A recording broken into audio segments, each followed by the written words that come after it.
La cérémonie qui vient de se passer est pleine de signification. D'abord, il s'agit d'honorer les morts, les gens qui trouvent la mort, les gens qui concèdent le sacrifice ultime dans l'exercice de leur métier. Pour la patrie, il faut les respecter. C'est ce qui fait avancer un pays, c'est ce qui fait avancer une entité. On ne peut pas progresser en ignorant les morts. C'est pourquoi aujourd'hui il a voulu à ce que l'on honore la dignité de tous ceux qui sont morts, quel que soit le camp dans lequel ils se trouvaient. Donc, ce ne sont pas que les éléments qui étaient avec lui, mais ceux contre lesquels il se battait. Tous ceux qui sont morts ont été décorés. C'est le président en personne qui a accroché la décoration de feu colonel Yemoïba Kamara.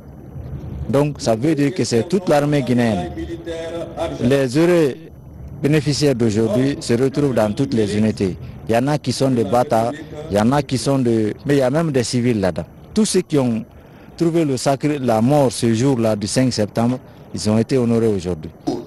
En plus de ces 479 personnes des forces de défense et de sécurité, des civils, des militaires du groupement des forces spéciales GFS, du bataillon autonome des troupes aéroportées BATA et du bataillon de la sécurité présidentielle BSP, tombés lors des opérations du 5 septembre dernier, ont été décorés à titre posthume. Parmi ces vaillants soldats figure le colonel Yemoïba de la garde présidentielle d'Echi. La mémoire de ce garde du corps de l'ancien président Alpha Condé est honorée par le chef de l'État, colonel Mamadi Doumbouya.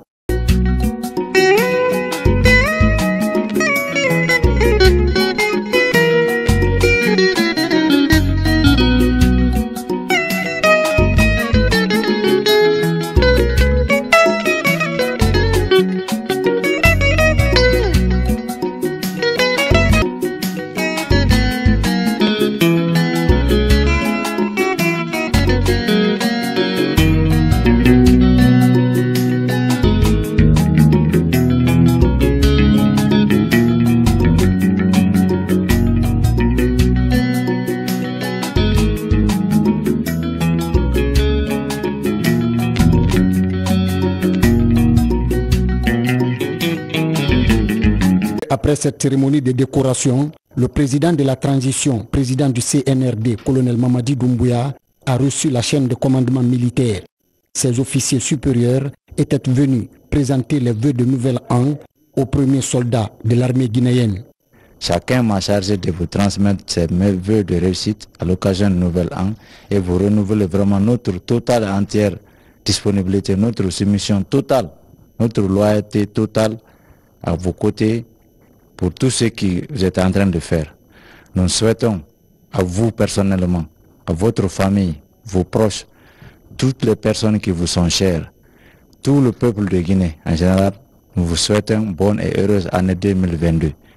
Que 2022 soit l'année vraiment du véritable décollage de la Guinée sur tous les plans sous votre leadership. Dans ses souhaits, le chef suprême des armées demande aux forces de défense et de sécurité de redoubler d'ardeur et d'être unis davantage. Que le Tout-Puissant puisse nous guider et bien sûr sortir notre pays de cette ornière, parce que vous savez mieux que moi l'état de précarité dans lequel se trouve notre pays et que ces rendez-vous pour nous c'est vital même de réussir. Donc je vous souhaite bonne année et merci beaucoup d'être venu.